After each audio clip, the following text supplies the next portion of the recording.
ஒவ்வொரு நாளும் கொஞ்ச நேரமாவது குர்ஆனை ஒரு பக்கமாவது ஓதணும். பள்ளியாசலுக்கு 10 குர்ஆன் வாங்கி வைங்கன்னா ஆட்கள் இருக்குது, ஓதுறதுக்கு தான் அழகான.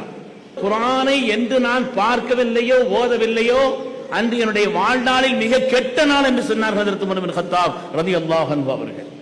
அதனால ஒரு பக்கமாவது அல்லாஹ்வுடைய வேதத்தை வான்மண்டலத்திற்கும் பூமிக்கு மத்தியிலே கியாமத்து நாள் வரை ரப்பு தந்த பேர் அற்புதம்.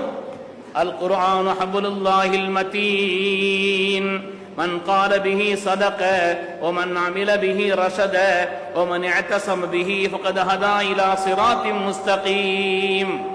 வான்மண்டலத்திற்கு பூமிக்கும் கியாமத்து நாள் வரை உள்ள பேர் அற்புதமான ஒரு கயிறு.